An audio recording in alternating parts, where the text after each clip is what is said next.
বাচ্চাদের খেলনা দেখলে আমার তেমন ভালো লাগে না, কিন্তু এই খেলনাটা আমার খুব পছন্দ হয়েছে। এত খেলনার ভিতরে মার্কেটে যাই, শপিংয়ে যাই, অনেক খেলনাই দেখি বাচ্চাদের, কিন্তু এই খেলনাটা আমার কেন এত ভালো লাগছে জানেন? আপনারা সাউন্ডটা শোনেন, সাউন্ডটা শুনে যদি আপনাদের ভালো না লাগে তাহলে আপনারা বলবেন। সৌদি আরব তো ওখানে যাওয়ার আল্লাহ তৌফিক দেয় নাই।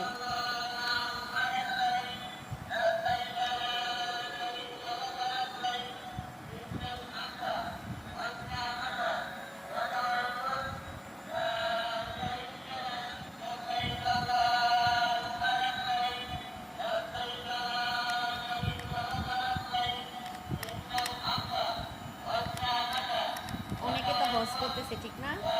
এটা বলতেছে, আমার খুব খুব ভালো লাগছে, অনেক পছন্দ আমার লাগছে এটা।